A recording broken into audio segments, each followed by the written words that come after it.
Hi everyone, welcome to another episode of In Focus. Today we are joined by Phil Johnson, who is Head of Engineering at Mkodo. Phil, thanks for being with us today. Hi there, thanks for having me. No worries at all, no worries at all. Phil, I'll start us off with the way we start all of these podcasts. In your mind, what is the most interesting or exciting thing for you about working in tech at the moment? I think at the moment, and probably for my career, to be honest, I think the people are the most exciting thing in tech. It's all the things that are going on now that people talk about, like VR, ChatGPT, AI, machine learning, all of that stuff. It's the people who ultimately make that possible. So yeah, I work with some amazing people every day, and that for me is the most interesting thing about my job and working in tech. Excellent, good stuff. And just for anyone that's unfamiliar, Mkodo, what is it that you guys do? Yeah, so Mkodo, we're in the iGaming industry, so sports betting, bingo, casino, those types of applications. So primarily native mobile applications is our niche, and obviously it's a heavily regulated market. So it's those regulations and the compliance that we get in those markets that we specialize in. We do things around the globe, but primarily of late, North America, so Canada and the US are where we're moving a lot more into, and that's partially because our parent company, Pollard Banknote, is a big Canadian company. So yeah, a lot of our more recent clients last few years have been the Canadian and North American territories. Excellent, good stuff. And I suppose with each of those territories, there's different sets of regulations to follow and various complexities that come along with that. 100%. I mean, lotteries in Canada, you can buy a lottery ticket for Ontario only if you're in Ontario, or if you're literally further down the street. If it's like on the border, you can't buy a ticket there. So.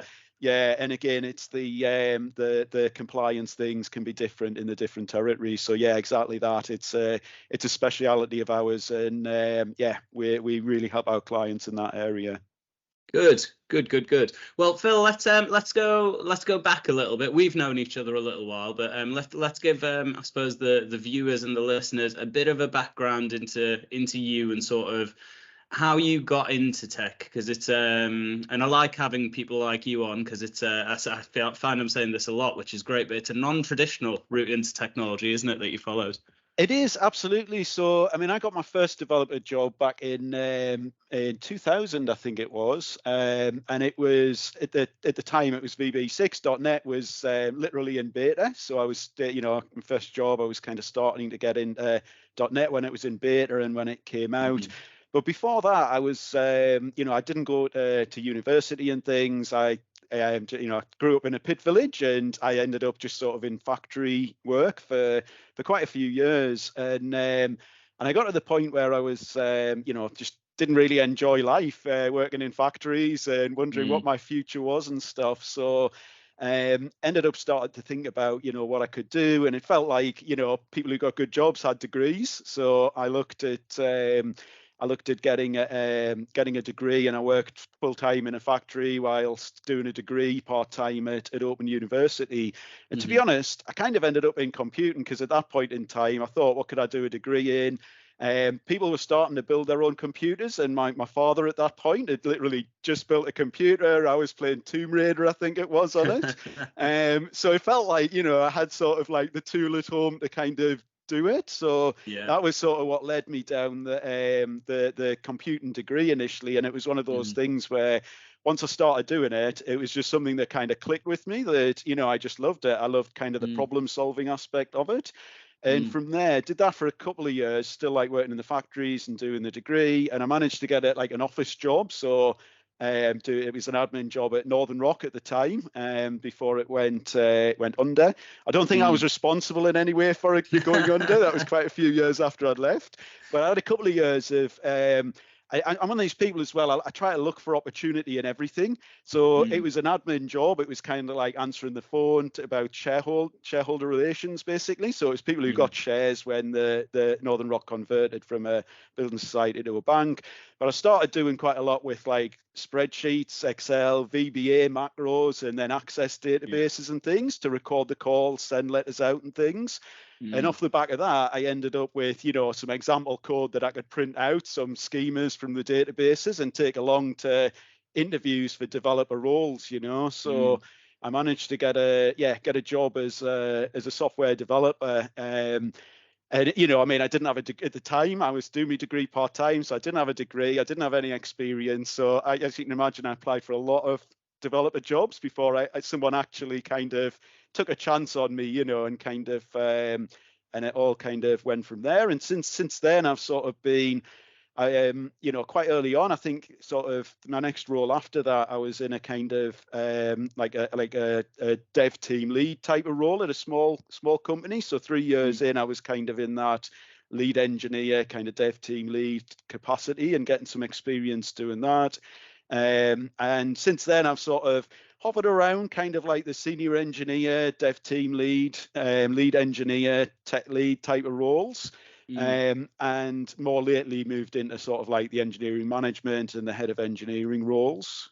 Yeah, absolutely. But before we dive into sort of that transition from, I suppose, hands-on to hands-off, how did you find doing the degree part-time alongside actually working in industry? Because it's often the people I speak to have either done the degree full-time, that sort of more traditional route, and then gone to find jobs, or they're career changing and they've done like a boot camp or some sort of self-learning. I haven't actually spoken to anyone yet that's done a part-time degree, so I'm quite keen to sort of understand how you found that and how useful was the learning as you were going. Sure. I think one of the things that it set me up for as well is being a bit of a lifelong learner, because I didn't stop at like that one part-time degree. But I think one of the things that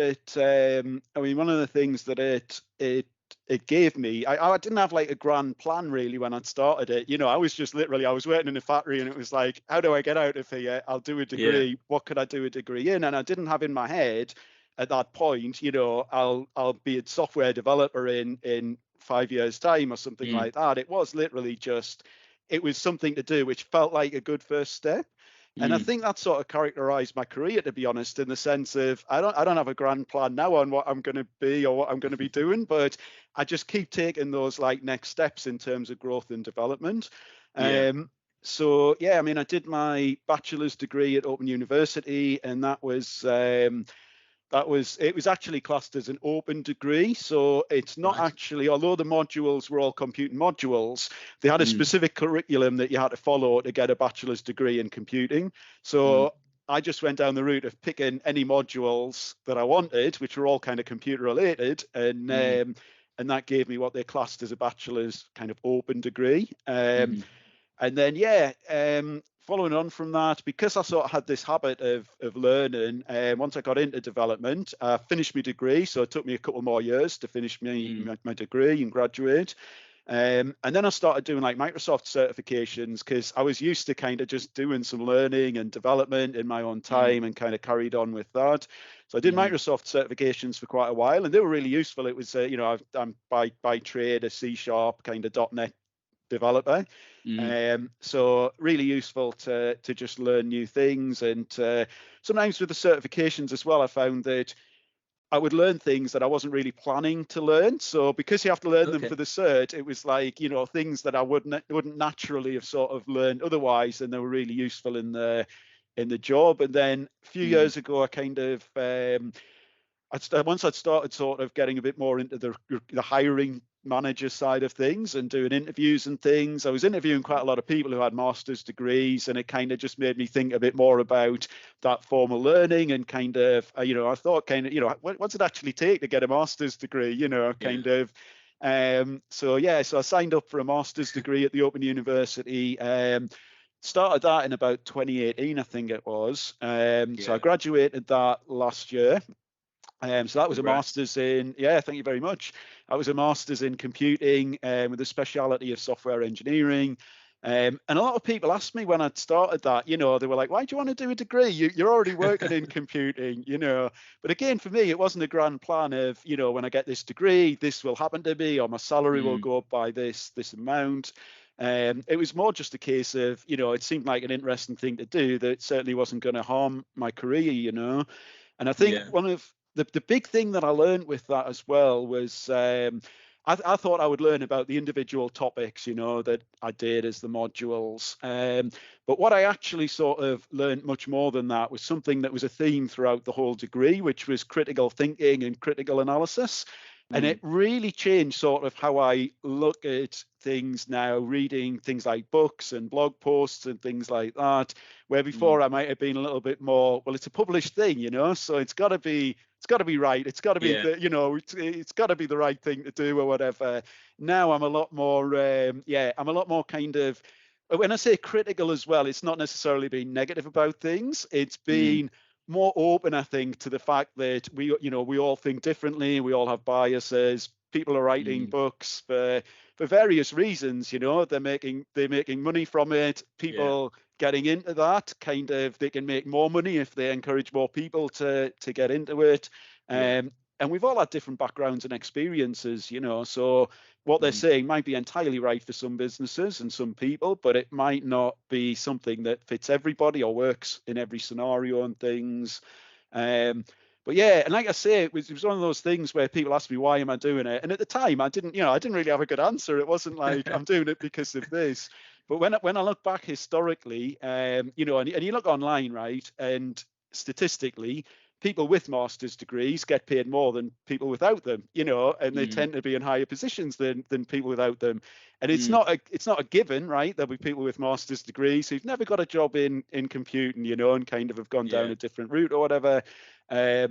But if I look at sort of like how much, and I'm not going into numbers, but how much my salary has risen sort of from starting the degree to graduating, and the change in my job title, and what I was doing, and there are other factors in that, but I think the degree was a big, and what I got from it and what I could apply from it was a big part of that.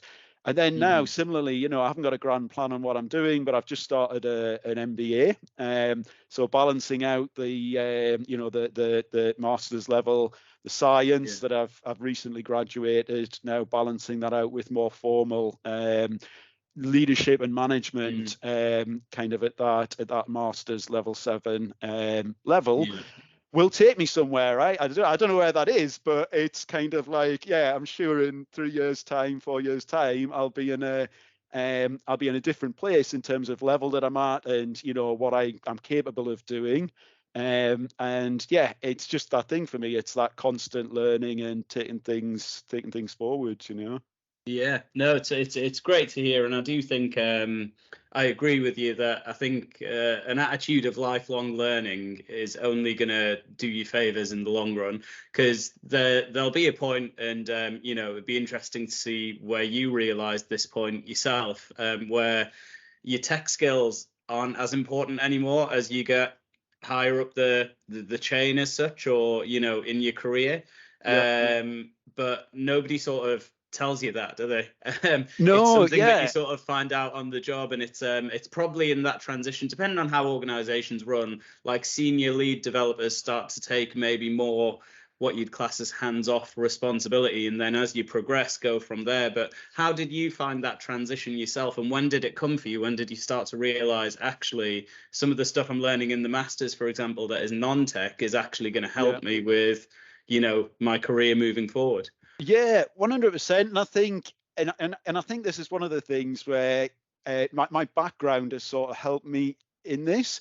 And I guess everybody will say that, right? Because it's our background, our experiences that get us to where we are. And everybody's is different. We all have different experiences. We think differently, and it is what's got us to where we are. But I think so kind of jumping back to when I was working in the factories, the thing that sort of was the catalyst, I guess, to taking that decision to do a degree and things was I was working in the factories, wasn't very satisfied with life and things, and I was kind of like starting to think about, how do I change things? Is there a way out of sort of this path, this kind of future?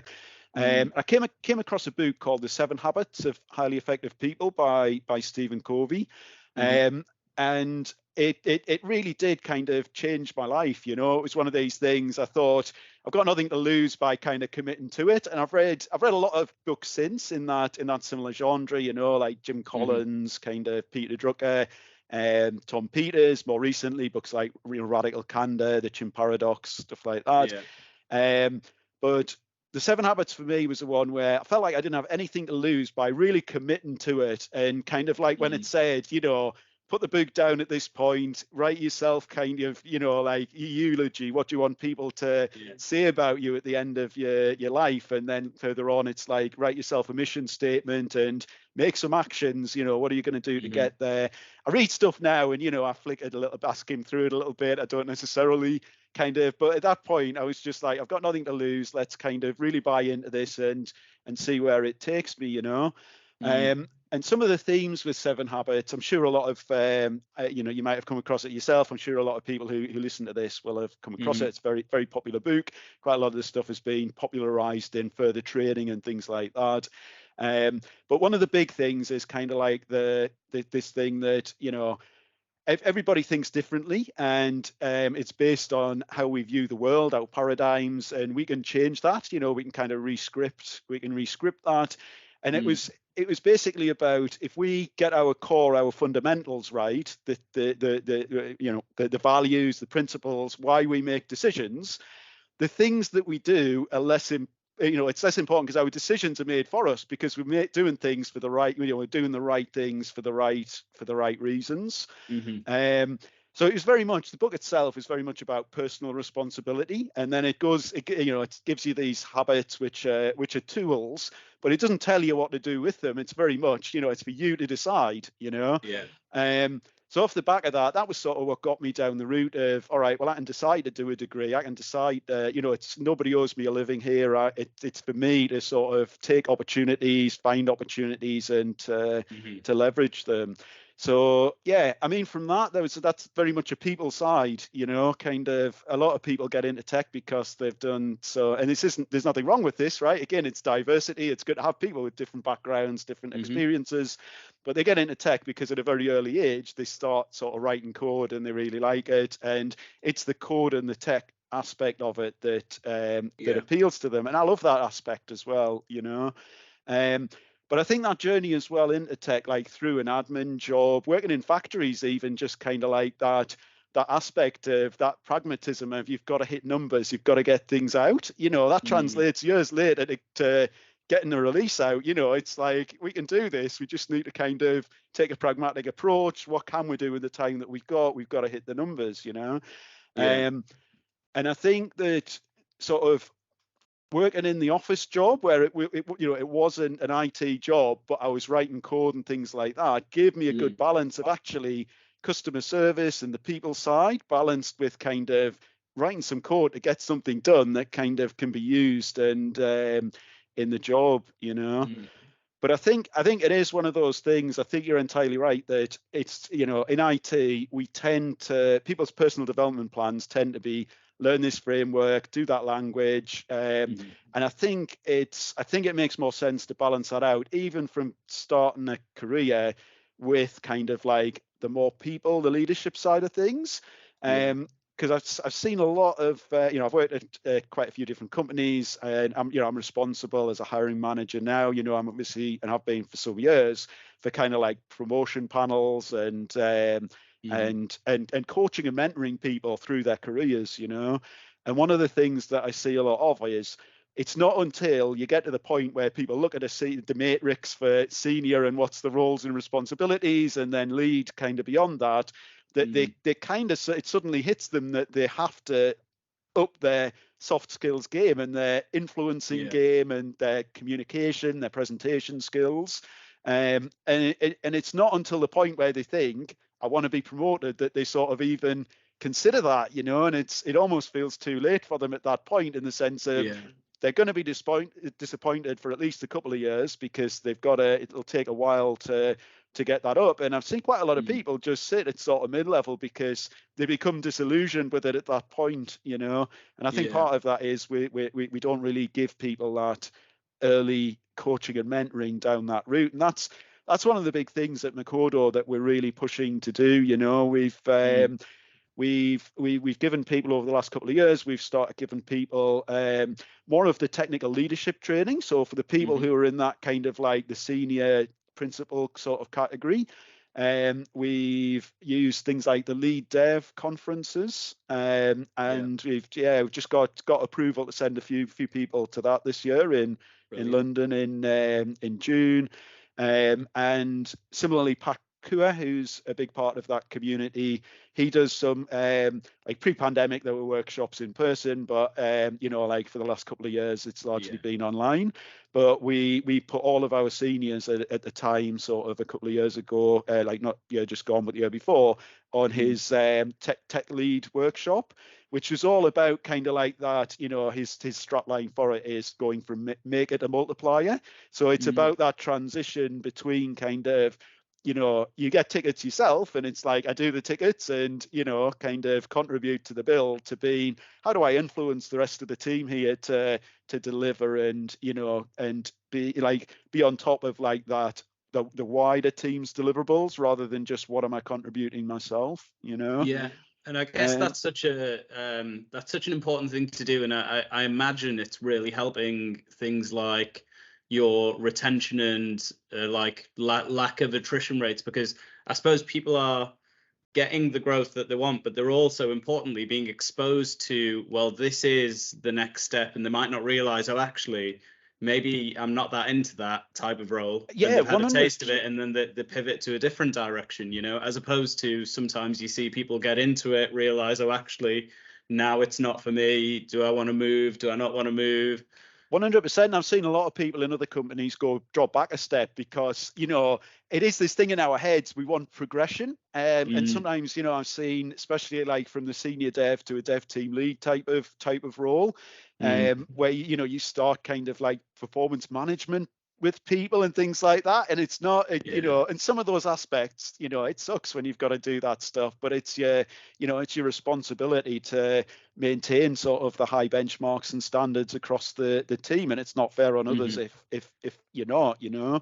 So, you know, those aspects aren't for everybody. You know, I think sometimes people see it as a move to actually just get more power to do what they want to do. And actually, you know, it's often less of that in terms of, you know, you then become that middle management sort of tier, and you understand a little bit more about actually there is you know, there's a longer ranging vision that's coming down from above that you need to engage the team in and deliver on. It's not really about sort of you just being able to do more of what you want and having an army of people to do it for you.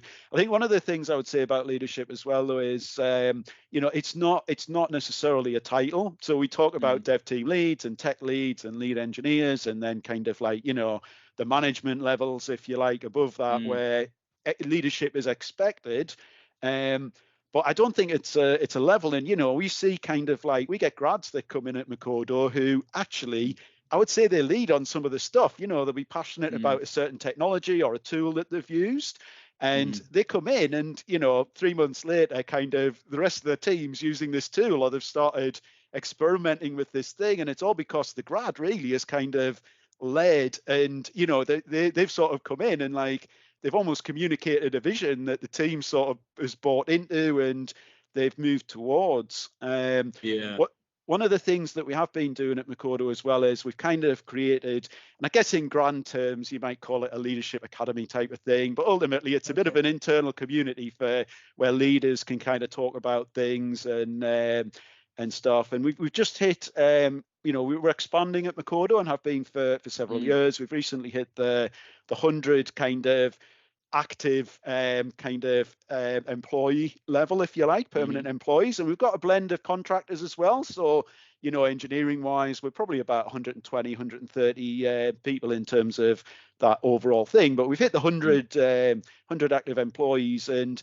we've got a like Slack channel going, which is very active, where people talk about like leadership topics and things, share resources and things like that. And there's actually over 30 people in that. So when you think about it, that's like, that's a third of the company either identify as a leader themselves, or kind of, you know, they want to grow their their leadership potential. And I see great kind of videos and things like that, YouTube, TEDx stuff being shared on there Yeah. by people of all levels. And we started like a leadership book club type of thing. So for those kind of leadership management books, we created like a list, and everyone sort of added to, their own things, and people have voted, and we've ended up with Atomic Habits as the one that we're doing currently. So yeah, I just started reading that at the weekend myself, and we've got a session in the calendar in 6 weeks' time where it's completely optional, but you don't need to read the book to come along. But it's like, just come along, discuss it, read a blog post about it or something. But we'll get a few people to read the book. There'll be a discussion about it, and just bringing people on as leaders and helping them see in themselves, that everyone in the company is probably a leader to some degree. Yeah, absolutely. And I think, one of the things that you touched on there was we have it in every industry. You have it in my industry. The best recruiters don't always make the best leaders, and vice versa. The best leaders might have been very average, recruiters in themselves. But I think it's because there comes a point where you stop building something or providing some service, and you start dealing with people and how to bring them on the journey, how to influence them, how to get the best out of them. And that, is something that I suppose could be seen as consistent across any industry, really, when you get into leadership. It can. And I think the real kind of challenge, and something that I think about quite a lot, is how do we actually give people in IT? So you'll get some developers who actually they're really good people, but technically they might not be that advanced, and you can see they're going to have a ceiling at maybe mid-level in terms of technical capability. But in terms of what they bring to the culture of the team, how they influence and motivate the team, sometimes in subtle ways that people wouldn't think, they're a leader, but actually, you can see kind of, if we were to take them out, some of the glue that kind of holds the team together would go. And for me, I think that's the challenge where, and we're looking at reviewing our career ladder and things like that at the minute. And I think for me, it's that challenge of how do you kind of get people from who are probably stronger in that, the people, the leadership, the management thing. How do you get them from like a mid-level up to kind of like that managerial level where the technical side becomes something that you can actually delegate more, or you need to delegate more because there are people on the team who are closer to that than you are. And I think for me, part of that is like how you touched on recruitment there, and I think Jim Collins' The Good to Great book, one of the things that just has stuck with me since I read that kind of 20 years ago is get the right people on the bus. And for me, it's like in recruitment, it's the technical aspect. If I see a CV where it's all just technical bullet points and it just lists frameworks and there's no personality, the character comes out, especially if you combine that with like the LinkedIn profile or something, it just doesn't appeal to me. I want something where it feels like there's a person there, and you get a little bit of their character and kind of personality comes out in some of the things that and it could be like the things that they've chosen to do as like personal projects or groups or organizations that they're a part of, or the type of books or things that people read. But I think for me, it's like it's much easier to find people who can talk academically about principles and practices are really important. We really value those at Mkodo, around kind of like clean code, solid principles, architectural patterns, and things like that. They are absolutely important, but there's more people who can talk about those academically than can A, deliver software pragmatically, and B, be nice to work with. I love on the recruitment side of things, Tom Peters wrote a book. Years ago, he wrote a book called In Search of Excellence. Oh, right, and he's written a number of books since, and he unashamedly admits that it's literally like just the same book, paraphrased, reworded, made more modern and stuff. But his most recent one was, and I'm reading this off my bookshelf, Excellence Now, Extreme Humanism. Right. And the chapter in that about recruitment, it's a couple of pages, but it's really just, the first page is really just kind of in bold text. It just says like, hire nice people, all of the time, 100% for every job. And I just, I think there's obviously other things you need, like, they've got to be technically capable as well. But I think that aspect of just somebody who is, nice to work with, it's like there's no excuse for hiring people who, kind of you're looking at in the interview thinking, well, I can probably do the job, but, they're just really going to be a negative influence on the team or something like that. It's just, you shouldn't inflict that on other people or, your existing employees. Everybody that you hire should be good to, should be nice and good to work with, Yeah, absolutely. And it's a really great point you make about, the how do you get the mid-levels that maybe aren't technically brilliant up to that sort of lead level? Because I think that's breaking down, and it's the same in my role. It is generally a linear path to, you must perform well at the three positions before that, hit various targets, and then you can be this. But if somebody, like you say, isn't particularly good at part of the job and they're never going to hit those numbers, that doesn't necessarily mean they're not a good leader. But I think because culturally we are so used to linear paths, and maybe through traditional roles where, the manager must be the expert of everything because they are leading people. And I think it's sort of breaking that sort of viewpoint a little bit, isn't it? And changing that lens, because it's not necessarily anymore, and I see this a lot more in tech companies, the people running, and this, no offense to you, Phil, the people running teams aren't the ones that are necessarily the experts in the tech that's being developed, because you hire the experts to do the job. Yeah, 100%. And I think one of the big things around that for me is, I think actually being really good technically can actually sort of hinder your transition from the technical hands-on to the more leadership managerial side of things. And I'll not mention sort of specific companies. I've worked at quite a few companies. I've enjoyed all of them. There's been like certain sides to them. But there's like one company stands out for me, and it's I've seen it sort of characterized at other places as well, But it was big company, floor of around, one of the departments, floor of around 120 people. So there's about 10 development teams on that floor alone. And the dev team lead, so you're looking at like 10 development teams, dev team lead. So it was a bit of a blend of people who'd been hired in from other companies to be a dev team lead in that kind of area, or from other areas of that organization. So there was about 5 of those, and then there was about 5 people who had been hands-on the teams, and they'd come up through the ranks on the teams to be a dev team lead of the team that they'd been on.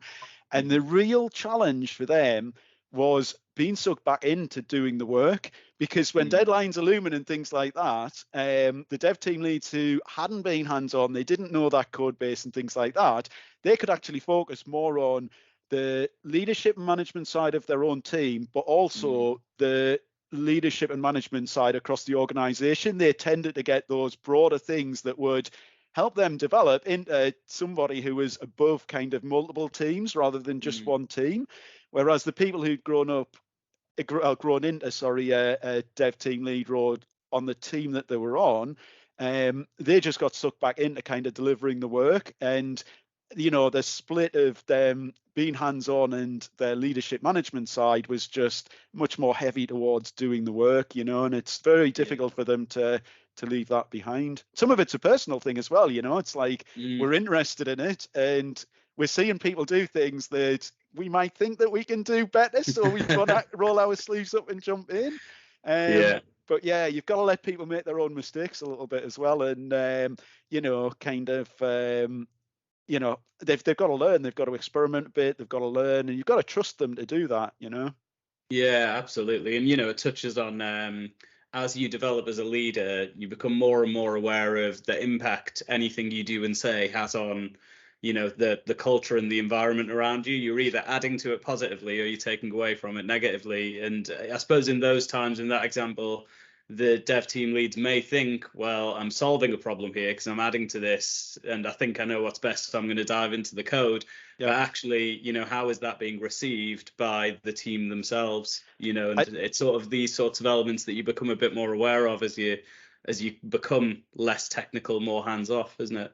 100%. And I think for the people on the teams as well, when that's happening, it sets the expectation with them that somebody else is going to solve all of their really technical problems, Yeah. whereas if you're on a team where the dev team lead, you're technical to some degree, you can kind of coach people on, all right, there's a problem, where do you start debugging it, where, you know what I mean? And when people Yeah. feel like they can't see a way forward from where they are, you can kind of point them down those little steps to kind of give them a direction.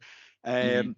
And things are often very similar in the sense of you get a good feel for, is it a data problem, is it a problem with the UI, or is it a problem with the back end, you know what I mean? Yeah. So you can kind of coach people like that. But when you're saying to the team, we've got a problem here, and you guys need to kind of tell me kind of technically Yeah. what's happening here.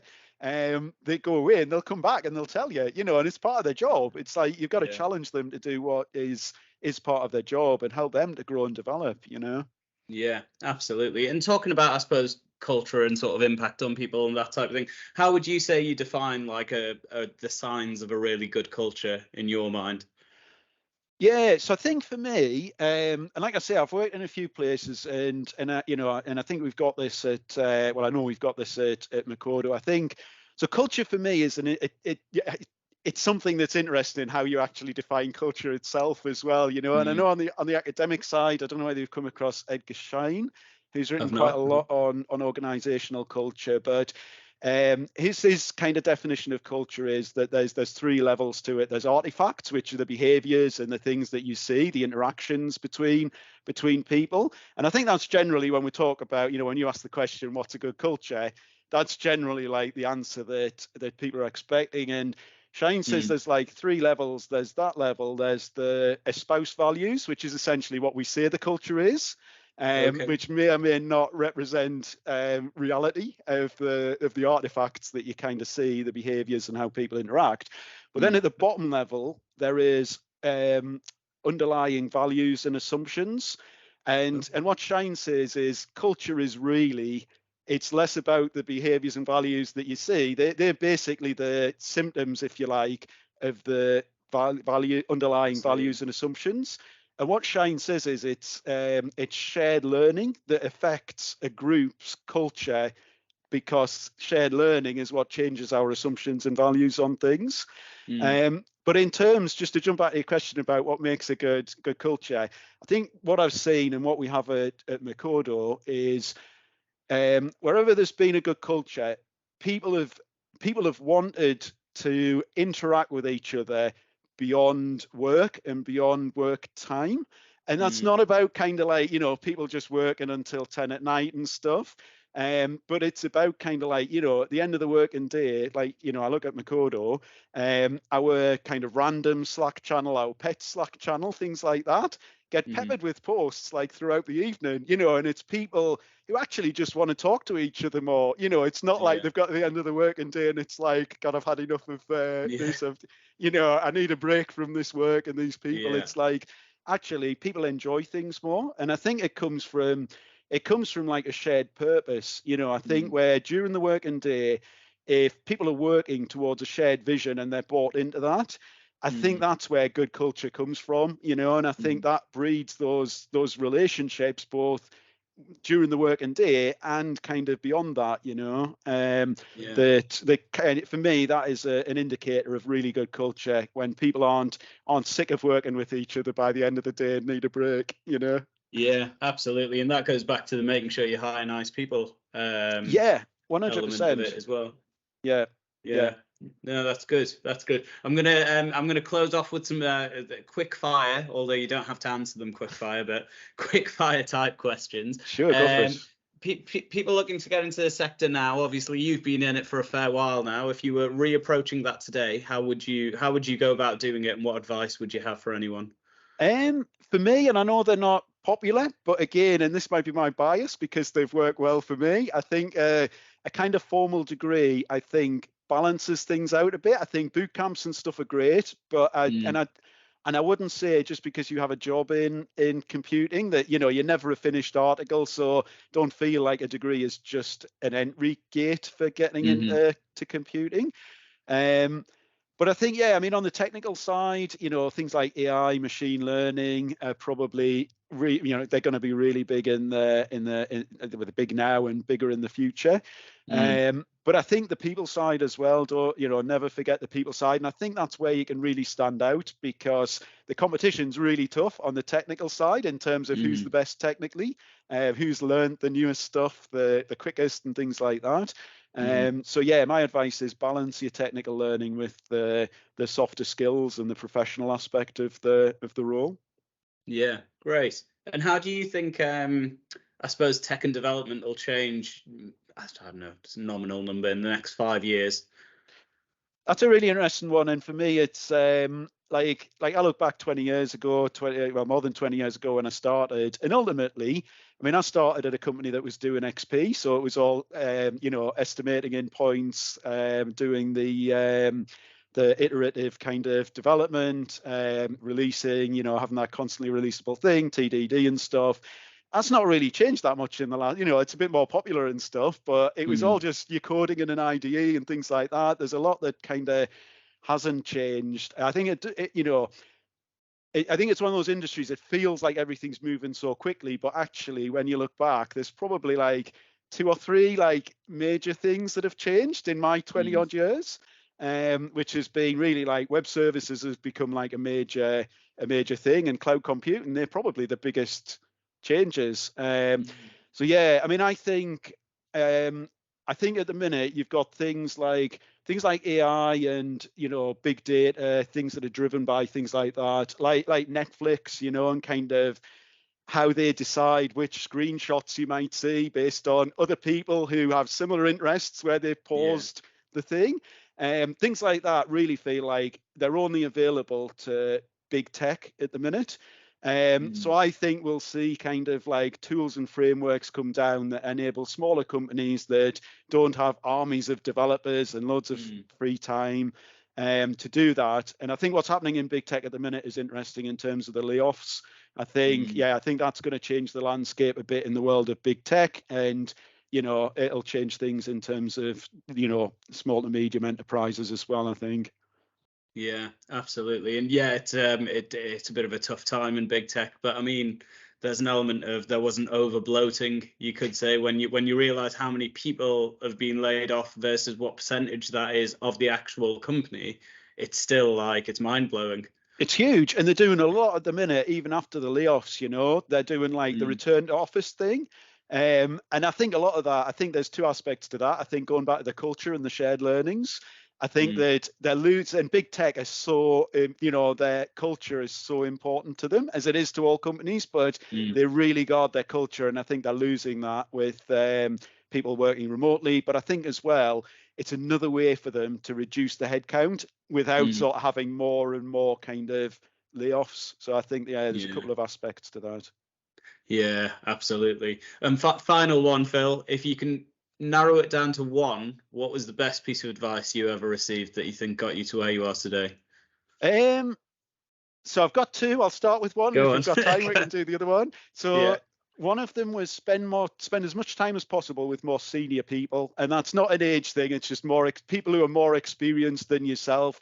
You learn more from by trying to emulate those, be at that level, and you take things on faster. I think by spending time with more senior people, and it doesn't do your career any harm to have your name and reputation and credibility more known in more senior terms at the company that you're at. And the other one, if I've got time, is you're always on display. So it's this thing of like there are things that every little thing that you do could be something that comes up when your name's on a list for kind of a promo panel, or a higher rating than meets expectations and things like that. That someone, a senior manager, a director, might look down that list and say, well, I was in a meeting with them like 3 months ago, and they and it might just be that they're not on your A game, and it's not like each little thing's gonna eat into things. But I think if you have that attitude that everything that you do is either gonna benefit or hinder your career, or could do, you want to do as much as possible, be as proactive, as positive as you can be, contribute as much as you can to Yeah. pushing things forward in the right way, then it helps you in the long run, Absolutely. No, that's great. And it's been great chatting to you, Phil. Thank you very much for your time. Yeah. And yeah, thanks for coming on. Are Mkodo looking for people at the minute? Is it worth people pointing them towards your careers website? Yeah, 100%. So we're always looking. So currently just we're looking for grads at the minute. So we've got Great. 6 grad spots for September start this year, September intake. So yeah, visit the website for that. And also we're always on the lookout for Android engineers and iOS, and in particular, I think Android at the minute. But we do have open roles for iOS as well. So on the native mobile side of things, we're always interested. Good stuff. We'll post links to a lot of the materials that we've referred to, so we can point everyone in the right direction, as well as to the website. So anyone watching or listening, if you look in the comments below, you'll be able to see that. But yeah, thank you very much for your time, Phil. Fantastic. Thanks for the opportunity. It's been really good catching up with you. Cheers.